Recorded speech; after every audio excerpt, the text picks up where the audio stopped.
I'm 64 years old. I lived in Lawrence for 58 of those 64 years. To say that I love my city is perhaps an understatement. I'm never going to move away. But I think the thing I'm proudest of is that when we're done, we will have left certainly an imprint and a legacy on making the city better. I hope that whenever we're done here, people will look back and say these were the beginning, kind of the golden years for Lawrence. We began to see growth. We began to see all kinds of positive things happening in the city because of what happened. I think one of the reasons why we've been able to be so successful is that we have found ways to get things done in an efficient manner to save money for the city. Since 2016, when I first took over, we have quadrupled the city's operating reserve. Coming into office, it was inadequate at best. If you looked at the previous years, that reserve had bounced up and down, and in a couple of years was actually virtually zero. Most cities in Indiana actually have to borrow money on January 1 to begin paying their employees. They don't have their tax distribution yet. That usually comes in June.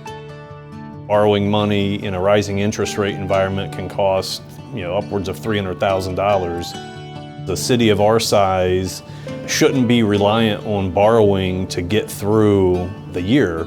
Jason and I set a goal of 20% of operating reserve so that if the city does encounter something, we can actually take care of that without having to borrow money. We should be able to start earning money with our cash on hand. The net difference between no longer having to borrow money plus now earning interest has been a positive swing of almost $500,000 a year at our disposal to use that we didn't have otherwise. We have to be able to think ahead. What are the true needs of every citizen in the city of Lawrence? What do we want to get done in 2020?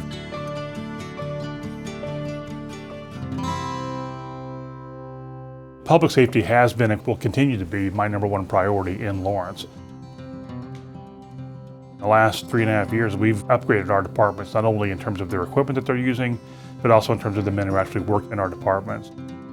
We will set a milestone in our 2020 budget where the entire fire fleet will have been replaced over the last 4 years, which is a big accomplishment given how expensive those apparatus can be. We also set out to put the police on a 5-year vehicle replacement program, and we will be continuing that in 2020. We're going to provide a 6% raise for our public safety employees, and it'll be the highest raise that many of them have ever gotten in their life. They certainly deserve that. We will continue an emphasis on our streets. Our charge is to go out and to identify what roads are going to need to be paved in the future, what roads need to be paved right now. We will also continue quality of life and park improvements. We've raised the budget for the parks each of the last 3 years. We'll continue to do that. We're very proud of our 11 parks that we have in the city of Lawrence. We're proud of the fact that we have a partnership with the state park of Fort Harrison over there. So we'll continue to do that and to make sure that parents and children and so on have places to enjoy living here in the city of Lawrence.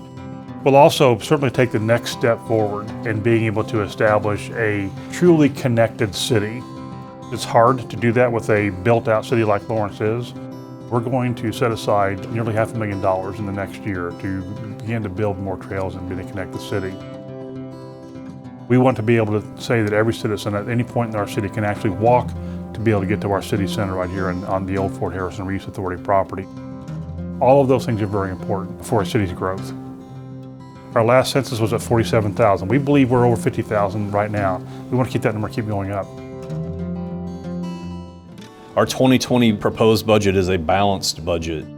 Our anticipated, in total, general fund reserve will be in excess of $7 million at the end of 2019.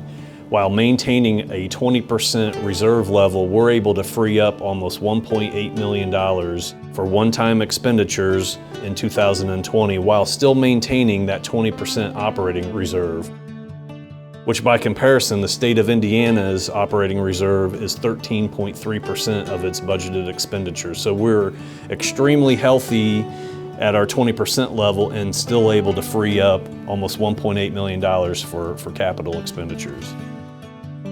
For the third consecutive year, we've won the Government Finance Officers Association Award. It is the highest award you can win for budget preparation. To do that 3 years in a row is a pretty amazing accomplishment, and Jason and his staff should all be certainly receive a big pat on the back for having accomplished that 3 years in a row. It's never happened before.